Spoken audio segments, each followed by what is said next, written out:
Now, one, we are going full steam ahead to revoke all licenses based on the findings.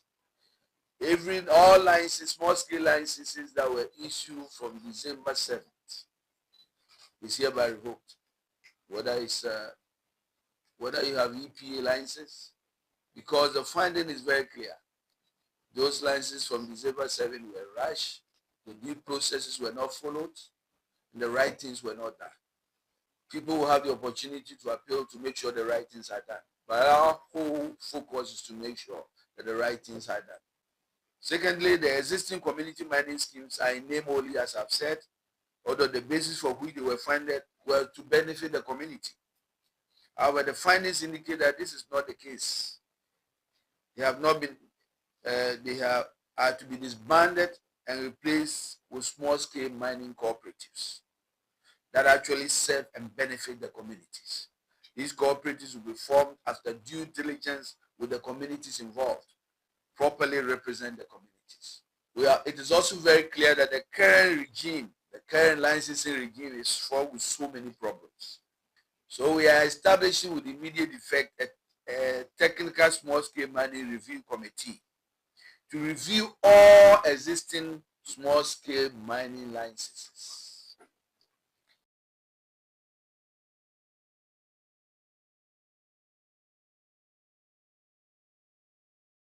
If the hard metals that you sip into some of our commodities we export, may God forbid, for example, cocoa. And could you imagine if cocoa is blacklisted because of the activities of these illegal mining activities? And I guess this economy certainly will go on its knees. So it's a fight that everybody needs to support. There are signs that there is some huge progress that has been made.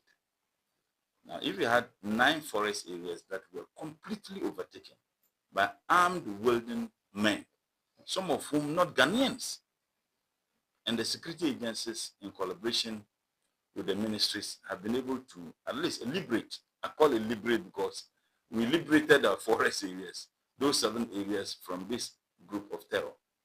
And the other 2, our focus is not just to liberate the 2, but to ensure that we don't have a repetition, to ensure that we don't have them taking over those forests again. And the only way we can do that is to work in collaboration with all the various stakeholders. And one, for me, what is significant is the community involvement of the communities in some of these licenses that are given. Those we are fighting are very powerful. Those we are dealing with are very resourceful. Those we are dealing with can do anything to continue causing the havoc to our environment. So we need the support and the cooperation of everybody, including the media. Thank you so much. When there is a court order, it is for the registrar to assign a bailiff for the purposes of enforcing the order. This was a situation where the Supreme Court had already frozen the enforcement of that order.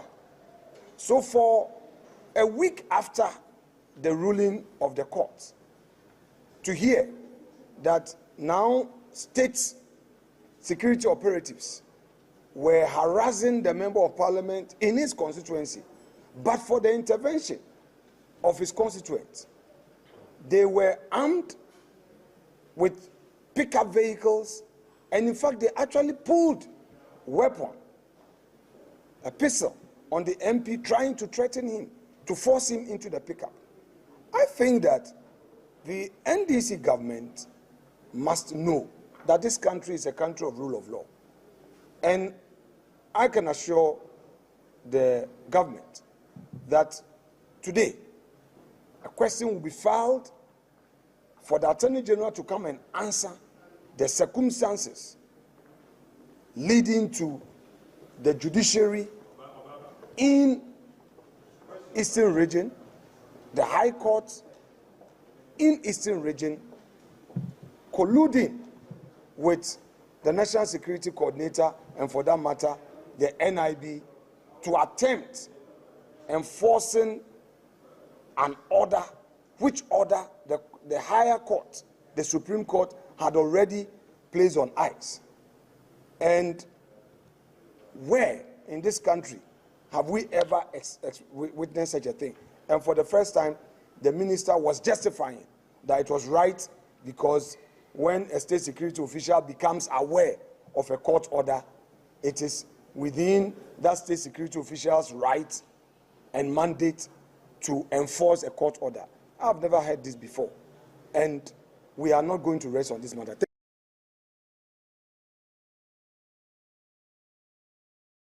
Mr. Speaker, 2 days ago, an unknown gunman shot and killed a soldier who was not in uniform, and yesterday in the evening, the military detachment in Boku and its environs, there's also a detachment in Benduri, undertook an exercise of ransacking almost every house that they came across, beating up everybody, men, women, children, old men, old women who could not flee, injuring some, destroying the properties of others, smashing television sets, fridges, and everything that came their way.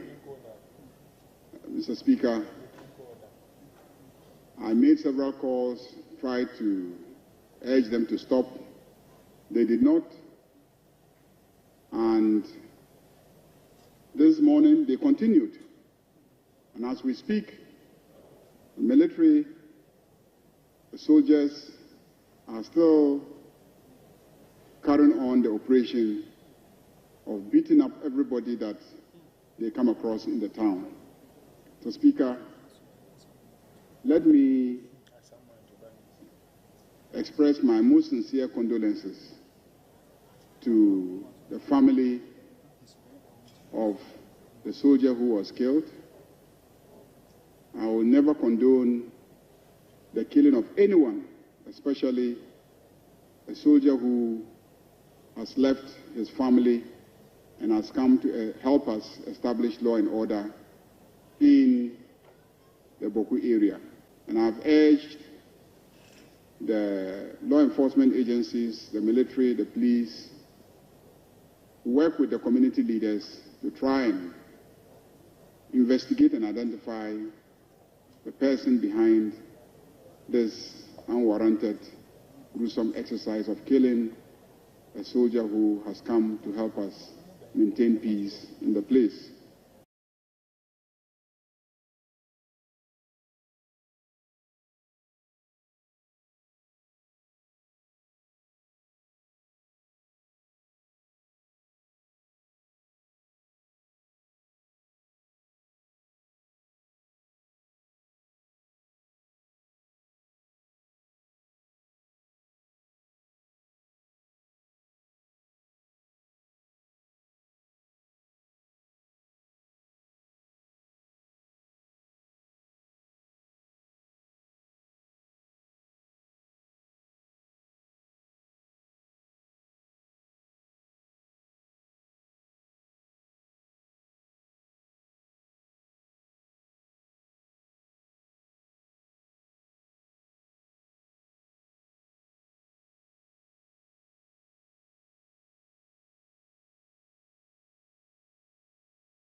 Mr. Speaker, it is also false for anybody to say, and this is a house of record, so I wish to place it on record, that my office has not been given 78 million Ghana cedis.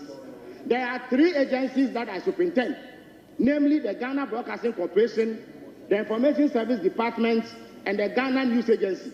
These 3 agencies alone have 2,537 civil servants. And it is these civil servants who have been allocated 78 million Ghana cedis in both goods and services. Mr. Speaker, it is woefully inadequate for them because the Ghana Broadcasting Corporation alone needs 36 million Ghana cedis to establish a presence in the 6 regions that they created. Mr. Speaker, the Ghana Broadcasting Corporation alone needs 37 million Ghana cedis to establish a presence in the 6 regions that they created. And yet, all 3 agencies are sharing 78 million Ghana cedis. So it is a complete untruth for anybody to say that I have been allocated 78 million Ghana cedis. The prosecution case as put before the court on Wednesday, March 19, is that the petitioner, one Ibrahim Kamil Tahidu, is a relative of the late journalist Ahmed Swale, while the accused, Daniel Owusu-Cranton, is the managing director of ISPY Company. The court heard that both Ahmed Swale and the accused were employees of Tiger IPI, the investigative firm owned and led by Anas Arimiyao Anas. According to prosecution, Daniel Owusu-Cranton had multiple interactions with the deceased and his family before his death. Prosecution continues that investigation revealed that tensions escalated sometime in June 2018 when the former Member of Parliament for Asin North, Kennedy Japan, broadcast images of the deceased on a private television station, 2TV, calling for retribution against the journalist. The prosecution asserts that the late journalist later identified the accused as the one who provided his photographs to Mr. Ejapon. Prosecution details that on January 16, 2019, following the publication of the deceased images, Ahmed Swale was shot and killed in Medina, close to his family home. Per the facts, call records placed Daniel Owusu-Cranton in Medina near Swale's residence before and at the time of the murder. Further investigations revealed that the accused left Medina for his residence in Amasaman late in the evening at around 11:15 p.m. on the day of the murder. The prosecutor said Mr. Cranton refused multiple police invitations and later fled to the United Kingdom in August 2019. He returned to Ghana, where intelligence led to his arrest in Amasaman on March 15, 2025. Daniel Owusu-Cranton has admitted knowing the deceased and also visiting Kennedy Japan and taking photographs with Swale, but denied selling the photographs to anyone. Meanwhile, lawyer for the accused, Kofi Esel, says he is surprised at the prosecution at the turn of events over the matter, criticizing the prosecution of presenting a disorganized charge sheet before the court to witch hunt his client. The prosecution informed the court presided over by Madame Susanna Nyakote that investigations are ongoing to identify further culprits.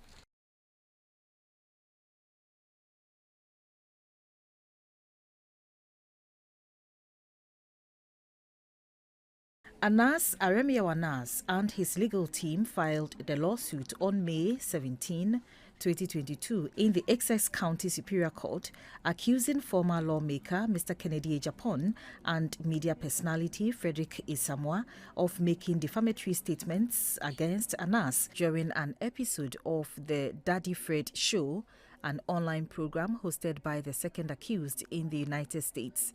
During the particular episode, Mr. Ejapon is alleged to have made damaging and false claims against Anas, including accusing him of being a criminal, a thief, and responsible for the murder of investigative journalist Ahmed Swale, a key member of Anas's investigative team.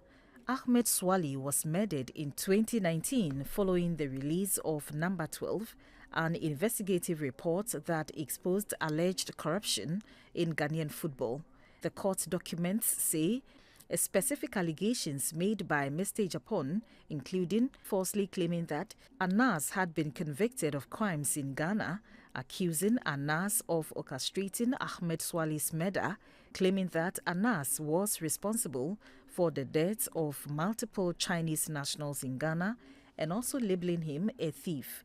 Anas earlier in 2023 lost a similar suit in Ghana, where he had earlier sued Mr. Kennedy Ejapon for defamation in 2018. The investigative journalist has sought 25 million Ghana cedis in damages, citing defamatory materials published by Mr. Ejapon. However, on March 15, 2023, the High Court held that the comments made by Mr. Kennedy Ejapon against Anas were justified and did not amount to defamation. Justice Eric Barr in that comment said Mr. Japan deserved commendation for exposing the criminality of Anas and not condemnation, and upheld Mr. Japan's claims that Anas was an extortionist and a blackmailer. The Supreme Court, in a later ruling in 2024, upheld the judgment of the High Court by a 2-3 decision. However, Mr. Kennedy Japan, through his legal team, has requested that the court grant a remediator in the matter as to the jury's verdict in the amount of $18 million, arguing that the amount is excessive and shocks the judicial conscience in light of the proof presented.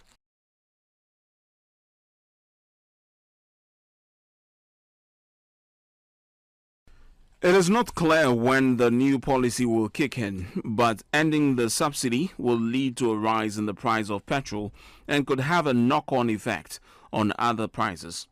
Previous Nigerian governments have tried and failed to end the subsidy that was first introduced in the 1970s. Despite its oil wealth, Nigeria is unable to refine enough crude to meet local demands, so it imports petroleum products, which are then sold at a government-set price. The new president said the subsidy could no longer be justified and that the funds would instead be spent on public infrastructure and to improve the lives of people. Mr. Tinubu, 71, takes over from Mr. Muhammadu Buhari, who has stepped down at the end of his 2 terms. President Tinubu is under pressure to tackle the economic crisis. Inflation is running at its highest rate for nearly 18 years. 1 in 3 people are unemployed, and the output of the vital oil industry is shrinking.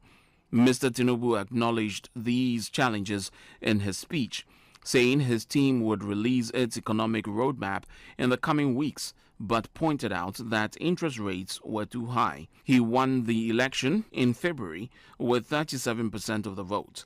Mr.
Our presidency is very simple. To show our love, to show our support, and to tell all of you that Ghana is behind you. And Ghana will be here on Friday to show their love.